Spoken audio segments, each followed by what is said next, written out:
سئلت ذات مرة عن الذاكرة. كذبت وقلت إنها ضاعت. خشيت من تعلم الدرس الخطأ، لكنه عاش مختلف الظروف وسنتعلم منه. عندما جاء إلينا لم يكن أكثر من لص عادي يجتهد لينجو في شوارع بغداد ويحلم بالأفضل، ليس لنفسه فقط بل لكل المهمشين الذين رآهم يعانون. فبينما عاش في عصر ذهبي في قلب الخلافة العباسية وذروتها، فإن خدشت سطحها المذهب لوجدت العفن أسفله. سعى تنظيم القدماء لفرض سطوته وإبراز وحشيته في البلاد. كمستترين كما لقبونا قاومنا وضربنا عدونا في الخفاء، صراع أبدي.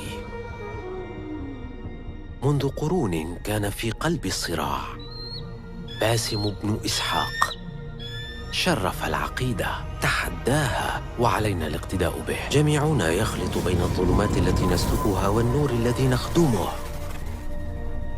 قد يأتي الوقت الذي نمتحن فيه مثله.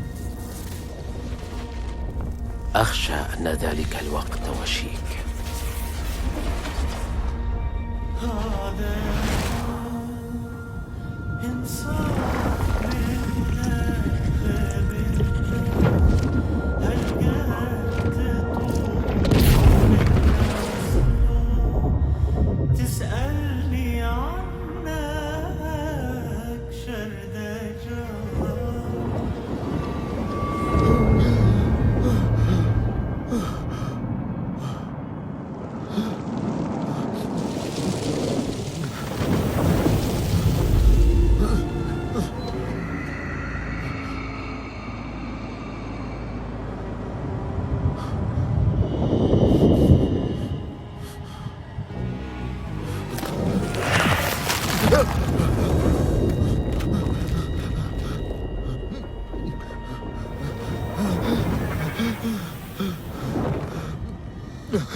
برفق يا باسم، تنفس. أكان الجني؟ وماذا أراد صديقنا هذه المرة؟ أن ينتزع اللحم عن عظامي، أن يتغذى على أحشائي. إنه لا يتكلم كثيرا لكنه يترك أثره. ما زلت أشعر به يزحف على جلد. أنت انسى. لمن؟ هم مجدد؟ كفى يعني. لن صحيح. سأخرج.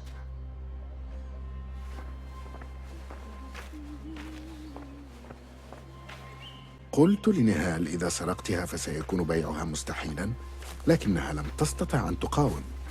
لا أفهم لماذا تستهويها هذه الحلي العتيقة إلى هذا الحد.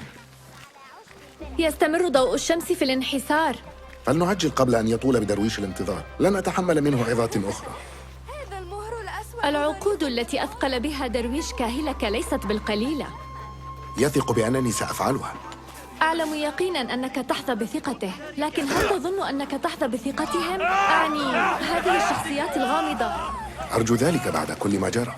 عليهم إثبات ذلك. إنك تتحمل المخاطر كلها ولا يقدمون إلا القليل. إنهم محررون يا نهال، ليسوا تجاراً. أعرف هذه القصص، ولكن لابد أن يكفي ثمن الحرية طعامنا.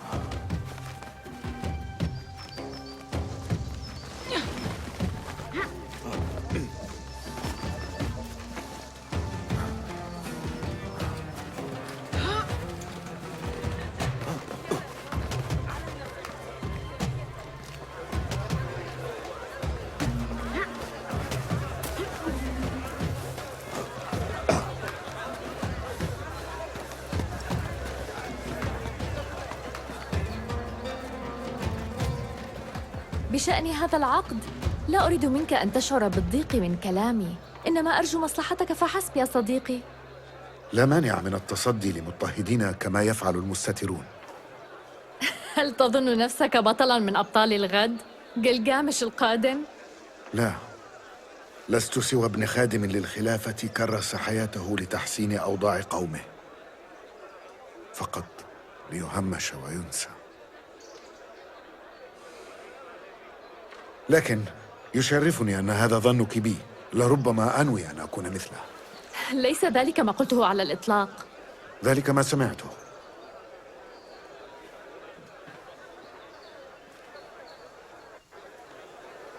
يا لهذه الحشود، لا بد من أن هناك أمراً مهماً. لقد استدعوا الخليفة إلى قصر الشتاء، ومن المؤكد أن حاشيته الثرية هي التي تقود هذا الحشد.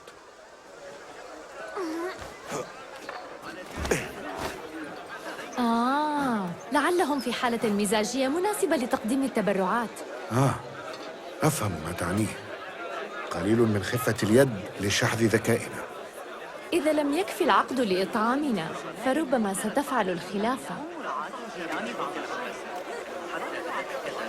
ترك التاجر كيس نقوده على الطاولة. إنه هدف سهل للبدء.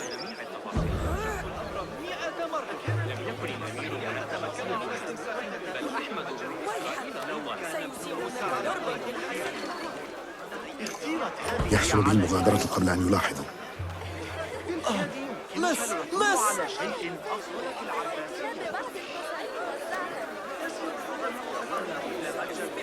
عليك الاستعداد، سأنشل ما معهم. عين ثاقبة ويد رشيقة، صفتان لا يستهان بهما.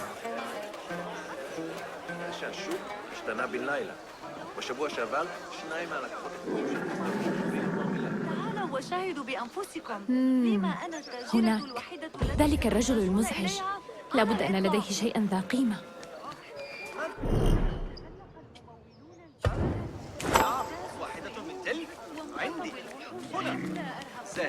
ماكر بحق. وتلك التي تقف هناك إن معها بعض النقود. لا تفوتوا هذه المعجزات الصغيرة، وإلا ندمتم على ذلك. أحسنت صنعاً، إنك سيد لصوص الأنبار حقاً. هل هذا حديث الغيرة؟ قليلاً يا لص أكياس النقود العظيم. يا لثقل الظل. هيا، لقد تأخرنا على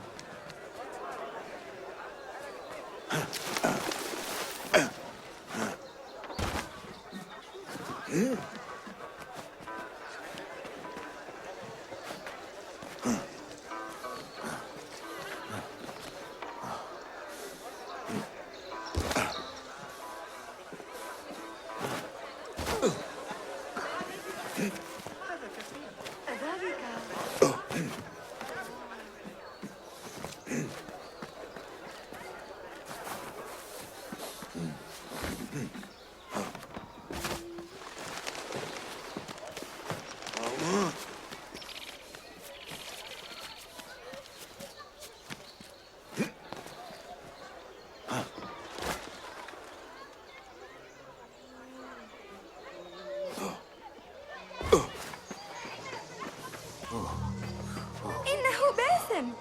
سلاما يا صاحبي. كيف حالك؟ أهلا بك.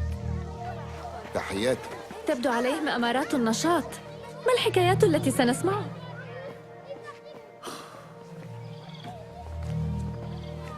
ويحك ويحك ويحك، ها قد جاء الفتى الكسول، لقد كنت في انتظارك. كان على أحد تدبير الطعام. مهلا. طعام. ما كنت لأختال بذلك المال في الأسواق. ثق بي. اذهب إلى زائدة، إنها تستخدم الكثير من الزبد. إنها تفعل ذلك حقاً. تبدو منهكا، هل أنت بخير؟ أمر هين ستعالجه مغامرة صغيرة. ماذا يريدون؟ دفتر شحن بحري في الميناء، لا قيمة له في حد ذاته، لكن المعلومات المدونة فيه شديدة الأهمية عندهم. منتهى السهولة. أليس لديهم ما هو أصعب من هذا؟ يمكنني القيام بالمزيد. دع عنك التفاخر، حراس الخليفة هنا بأعداد كبيرة، وحري بك تذكر ذلك. إنك تهتم لأمري الآن أكثر مما كنت تفعل في بغداد. اهتمامي لأمرك لم يتغير، لكنني كبرت وأصبحت أعجز عن إخفائه. فلتحضر ذلك الدفتر، ولتفعل ذلك بسرعة. نحن لم نتحدث عن أجري. ولا نتحدث عنه، ليس قبل إتمام العمل. إنك تعلم طريقته. يا للصدمة. ما هو إلا رسول. وأنت مجرد ساع لذلك الرسول، فلتقم بهذه المهمة بنفسك. لقد رأيتهم بين الجنود يسيرون في الموكب المتجه إلى قصر